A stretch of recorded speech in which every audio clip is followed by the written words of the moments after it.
Selamat datang di ruang narasi, tempat di mana literasi bertemu aksi, tapi buku bukan cuma dibaca, tapi dikupas sampai tuntas. Nah, di video kedua kita bakal ngebahas satu buku yang cocok banget buat kamu yang sedang belajar administrasi publik, khususnya tentang bagaimana pelayanan publik itu sebenarnya dikelola. Nah, kali ini aku bakal mengulas buku yang berjudul Manajemen Pelayanan Publik karya Hayat terbitan tahun 2017, di mana buku ini tuh cukup padat walaupun isi dari pembahasannya sendiri juga konsep-konsep dasar seperti itu.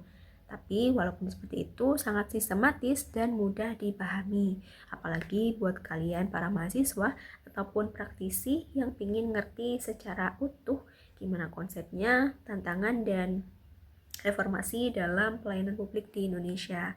Yuk kita kupas bareng per babnya. Oke, tanpa berlama-lama, mari kita mulai review bukunya. Oke, langsung saja kita mulai bahas dari bab pertama, yaitu pendahuluan. Nah, buku ini itu dibuka dengan pendahuluan yang cukup menarik, di mana penulis sendiri menjelaskan bahwa pelayanan publik itu bukan cuma urusan administratif, tapi bagian dari sebuah tanggung jawab negara dalam memenuhi hak-hak dasar di masyarakatnya. Nah, di sini juga si penulis menyoroti bahwa pelayanan publik itu perlu untuk dikelola secara profesional, karena di masyarakat sekarang terutama, mereka semakin kritis dan menuntut efisiensi serta transparansi. Nah, ia juga menjelaskan relasi nih antara manajemen dan pelayanan publik, di mana manajemen ini dibutuhkan untuk mengelola sumber daya, mengakses proses, serta mengontrol hasil pelayanan. Nah, tanpa manajemen yang baik, pelayanan akan berjalan seadanya, tidak terukur, dan bisa berujung pada ketidakpuasan masyarakat itu sendiri. Nah, jadi ini bisa menjadi sebuah fondasi kenapa manajemen pelayanan publik menjadi sangat penting dibahas secara khusus. Yang selanjutnya kita masuk ke bab kedua, yaitu konsep, fungsi, dan tujuan pelayanan publik dengan subbab-subbab yang terdiri dari 4 subbab. Yang pertama, pengertian pelayanan publik. Yang kedua, konsep pelayanan publik. Ketiga, fungsi pelayanan publik. Dan keempat, tujuan pelayanan publik. Nah, di bab 2 ini penulis mengupas lebih dalam soal subbab-subbab yang tadi aku jelasin. Nah, di sini beliau juga menyampaikan bahwa pelayanan publik itu merupakan sebuah serangkaian aktivitas pelayanan yang dilakukan oleh pemerintah untuk memenuhi kebutuhan dasar di masyarakatnya. Di sini juga tertulis kalau di Undang-Undang Nomor 25 Tahun 2009 tentang pelayanan publik itu memberikan definisi pelayanan publik, di mana pelayanan publik itu sendiri merupakan sebuah kegiatan atau rangkaian dalam rangka pemenuhan kebutuhan pelayanan sesuai dengan peraturan perundang-undangan bagi setiap warga negara yang terdiri dari atas barang, jasa, ataupun pelayanan administratif yang disediakan oleh penyelenggara pelayanan publik. Nah, di sini juga dijelaskan mengenai fungsinya. Fungsinya sendiri bukan cuma administratif, tetapi juga sosial, ekonomi, dan bahkan politis. Yang artinya pelayanan publik bisa memperkuat kepercayaan masyarakat terhadap pemerintah. Tujuannya juga jelas, memberikan kemudahan, kepastian, dan keadilan kepada masyarakat. Nah, menurut penulisnya sendiri, pelayanan publik itu idealnya berbasis pada kebutuhan masyarakatnya, bukan pada kemajuan birokrasi.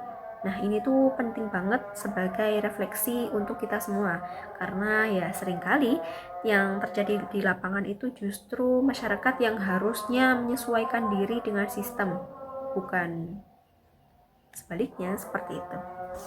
Dan kita lanjut di bab 3 dengan judul bab kinerja pelayanan publik. Nah, di bab ini adalah salah satu bagian yang paling penting secara teknis dan menarik menurut saya, karena penulis di sini membahas 5 hal penting. Yang pertama, pengertian kinerja pelayanan publik. Yang kedua, sifat dan bentuknya. Yang ketiga, kualitas kinerjanya. Keempat, indikator. Kelima, penilaian kinerja. Nah, kinerja pelayanan publik di sini itu bukan cuma dinilai dari cepat atau lambatnya sebuah pelayanan, tetapi juga dinilai dari kualitas interaksinya. Misalnya, apakah petugas itu bersikap ramah? Apakah informasi yang kita cari itu mudah kita akses, mudah kita dapatkan? Apakah masyarakat secara umum merasa puas setelah menerima layanan tersebut? Nah, di sini penulis memberikan indikator konkret seperti efektivitas, efisiensi, dan juga kepuasan masyarakat atau pengguna. Dan yang menarik di sini adalah beliau juga menekankan bahwa kinerja yang baik itu harus bisa diukur atau bisa disebut indikator kinerja atau barometer kinerja, bukan sekedar dirasakan aja, tapi ini membuat kita paham bahwa evaluasi pelayanan publik itu harus bersifat data atau berbasis data, jadi bukan sekedar asumsi. Dilanjut di bab 4 dengan judul bab sumber daya aparatur pelayanan publik. Nah, menurutku bab ini itu penting banget ya, karena menyentuh langsung pada siapa memberi layanannya. Nah, di sini penulis juga menyampaikan bahwa kualitas layanan publik itu sangat bergantung pada kualitas sumber daya manusianya. Maka dari itu, di sini dibahas mengenai 5 aspek utama, di antaranya yang pertama pengertian sumber daya aparaturnya, rekrutmen dan promosi, kompetensi, profesionalitas dan akuntabilitas, dan yang terakhir ASN menurut Undang-Undang Nomor 5 Tahun 2014. Nah, rekrutmen dan promosi yang aku bahas ini sekarang masih berbasis merit yang menjadi kunci profesionalitasnya. Nah, kalau proses ini itu masih mengandung nepotisme atau jual beli jabatan ya jangan heran kalau pelayanan publik kita itu lemah. Nah, penulis juga menekankan bahwa ASN itu bukan hanya pegawai aja, tapi pemberi pelayanan publik. Mereka itu harus punya dasar-dasar kompetensi teknis sekaligus integrasi moral. Dan Undang-Undang ASN juga perlu ditekankan sebagai dasar hukum untuk memperkuat peran dan fungsi ASN dalam pelayanan yang akuntabel, pelayanan yang bisa dipertanggungjawabkan. Nah, ini menjadi titik penting dalam pembenahan birokrasi di Indonesia.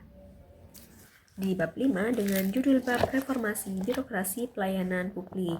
Nah, di Indonesia sendiri, reformasi birokrasi itu merupakan sebuah kebutuhan dan bukan pilihan. Nah, di sini dijelaskan bahwa birokrasi yang terlalu besar dan lambat itu harus segera direformasi agar lebih ramping atau simpel, cepat, dan juga responsif. Nah, konsep reformasi birokrasi yang ditawarkan di buku ini itu tidak hanya mencakup perubahan sistem, struktur, budaya kerja keras, dan juga mentalitas para aparatur sipil negara. Dan reformasi ini tidak akan berhasil kalau hanya pada dokumen dan peraturan saja, tanpa perubahan perilaku. Jadi ya sama saja. Nah, dalam bagian ini juga dijelaskan mengenai kebijakan reformasi birokrasi yang sudah berjalan, seperti adanya sistem e-government, penyederhanaan prosedur, hingga peningkatan pelayanan publik yang berbasis teknologi digital. Tetapi penulis sendiri juga kritis bahwa reformasi itu jangan berhenti di tataran wacana saja, tetapi ia harus dirasakan langsung oleh masyarakat melalui perubahan layanan yang konkret.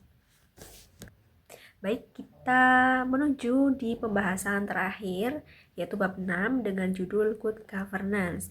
Nah, di bab ini semacam klimaks dari pembahasan-pembahasan yang sebelumnya, di mana di sini tuh disampaikan bahwa good governance atau tata kelola pemerintahan yang baik merupakan tujuan besar dari semua upaya reformasi pelayanan publik. Nah, di sini penulis menjabarkan mengenai pengertiannya, konsep-konsep utamanya seperti akuntabilitas, partisipasi, dan juga transparansi. Kemudian bagaimana good governance itu bisa diaktualisasikan dalam pelayanan publik sehari-hari. Di sini juga dijelaskan bahwa penulis menegaskan reformasi birokrasi merupakan jalan menuju good governance, dan ketika pelayanan publik itu dijalankan secara transparan, responsif, serta adil, ya masyarakat akan lebih percaya pada negara. Dan buku ini menutup pesan bahwa good governance bukan sekedar mimpi, tetapi tujuan yang bisa dicapai kalau ada komitmen bersama, baik dari birokrat, politisi, maupun masyarakat. Baik, sebelum aku menutup video kali ini, aku ingin memberikan perbandingan antara kedua buku, di mana yang buku pertama yang sebelumnya pernah aku review yang berjudul Manajemen Pelayanan Publik, Inovasi, Kualitas, dan Kepuasan Masyarakat di Era Digital. Nah, buku pertama yang barusan aku review ini tuh lebih menggambarkan, lebih membahas mengenai dasar-dasar penting dalam memahami pelayanan publik. Sementara buku yang kedua tadi itu membawa kita ke era digital dengan pembahasan yang lebih kompleks, mendalam, dan merupakan pembaruan dari buku pertamanya. Dan perbedaan selanjutnya dari segi pendekatan dan gaya penulisannya. Di buku 2017 itu lebih menggunakan bahasa yang sederhana, mudah dipahami, dan buku ini cocok untuk pembaca yang baru mempelajari administrasi publik.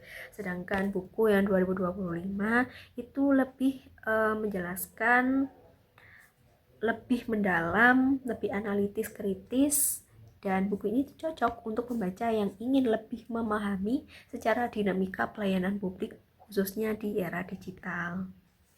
Dan untuk kelebihan dan juga kekurangan dari kedua buku tersebut, di mana buku yang keluaran 2017 dengan kelebihannya di mana bahasanya itu mudah dipahami, struktur yang runtut, dan juga pembahasan yang komprehensif. Tetapi kekurangannya, kurangnya studi kasus atau contoh konkret dalam praktik pelayanan publik. Sedangkan buku yang 2025 ini dia memiliki kelebihan pembahasannya tuh yang lebih mendalam dan juga aktual, khususnya terkait inovasi digital dalam pelayanan publik saat ini. Tapi juga punya kekurangan, di mana beberapa babnya itu terasa seperti repetitif, terutama dalam pembahasan regulasinya dan juga kurangnya studi kasus dari daerah-daerah tertentu. Itu tadi review lengkap dari buku Manajemen Pelayanan Publik edisi 2017 karya Hayat. Nah, kalau kalian seorang mahasiswa, ASN, atau siapapun yang ingin memahami lebih dalam lagi soal pelayanan publik, buku ini bisa menjadi pegangan buat kalian. Dan jangan lupa untuk membaca buku keluaran terbarunya, karena ini merupakan kembangan terbaru dari buku yang sebelumnya. Jadi